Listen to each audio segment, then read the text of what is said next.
विदर्भाच्या भर थंडीत राजकारण तापणार. आजपासून हिवाळी अधिवेशनाला सुरुवात. शेतमाल आणि हमीभावाच्या मुद्द्यावरून पहिला दिवस गाजण्याची शक्यता.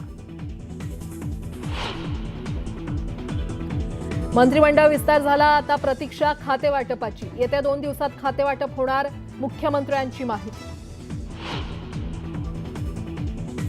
देवेंद्र फडणवीसांचं जम्मू मंत्रिमंडळ. 39 आमदारांनी घेतली मंत्रिपदाची शपथ. भाजपच्या 19, शिवसेनेच्या 11 आणि राष्ट्रवादीच्या 9 मंत्र्यांनी घेतली शपथ. महायुतीमध्ये मंत्रिपदासाठी 2.5 वर्षांचा फॉर्म्युला. शपथ घेतलेले आमदार फक्त 2.5 वर्षांसाठी मंत्री. नाराजी रोखण्यासाठी महायुतीचा फॉर्म्युला. परभणीमध्ये आंदोलकाचा पोलीस कोठडीमध्ये मृत्यू. रिपब्लिकन सेनेकडून महाराष्ट्र बंदची हाक. काँग्रेस नेते राहुल गांधी आज महाबळेश्वर दौऱ्यावर. पर्यटन स्थळांना देणार भेट. स्थानिकांशीही साधणार संवाद. वन नेशन वन इलेक्शन विधेयक आज मांडणार. भाजपच्या खासदारांना व्हीप जारी. विधानसभा असलेल्या 3 केंद्रशासित प्रदेशात लागू होणार. आणि प्रसिद्ध तबलावादक झाकीर हुसेन काळाच्या पडद्याआड. अमेरिकेच्या सॅन फ्रान्सिस्कोमध्ये घेतला अखेरचा श्वास.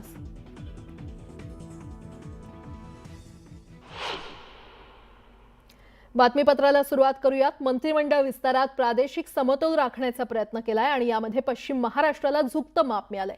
त्या खालोखाल उत्तर महाराष्ट्र आणि विदर्भाला मंत्रिपद मिळाली आहेत. पाहूयात.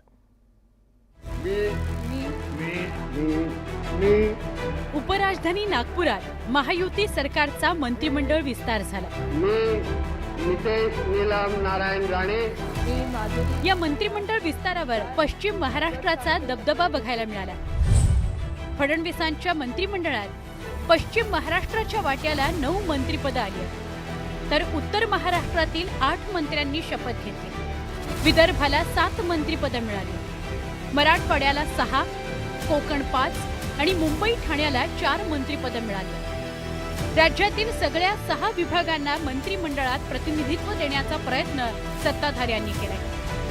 पश्चिम महाराष्ट्रातून भाजपनं चंद्रकांत पाटील, माधुरी मिसाळ, शिवेंद्र सिंहराजे भोसले यांना संधी दिली आहे, तर शिवसेनेनं शंभूराज देसाई, प्रकाश आंबेडकरांचा मंत्रिमंडळात समावेश केला.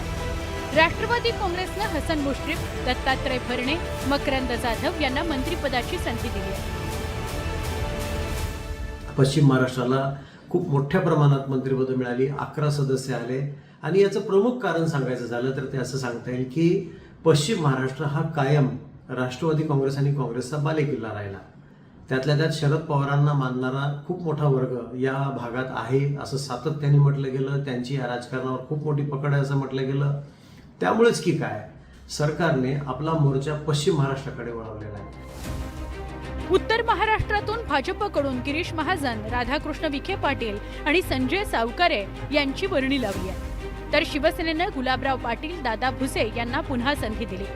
राष्ट्रवादी काँग्रेसनं माणिकराव कोकाटे आणि नरहरी झिरवाळ या नव्या चेहऱ्यांना संधी दिली आहे. मराठवाड्यातून भाजपनं पंकजा मुंडे, अतुल सावे, मेघना बोर्डीकर यांना मंत्री केलंय, तर शिवसेनेनं संजय शिरसाट यांना मंत्रिपदाची संधी दिली आहे.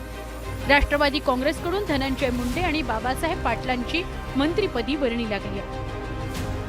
विदर्भातून भाजपचे चंद्रशेखर बावनकुळे, जयकुमार रावल, अशोक उईके, आकाश फुंडकर आणि पंकज भोयर यांचा मंत्रिमंडळात समावेश झालाय, तर शिवसेनेचे संजय राठोड आणि आशिष जयस्वाल हे मंत्री आहेत. राष्ट्रवादी काँग्रेसनं इंद्रनील नाईक यांना संधी दिली आहे. कोकणात भाजपनं नितेश राणे, तर शिवसेनेनं उदय सामंत, भरत गोगावले, योगेश कदम आणि राष्ट्रवादी काँग्रेसच्या अदिती तटकरेंनी 3ऱ्यांदा मंत्रिपदाची शपथ घेतली.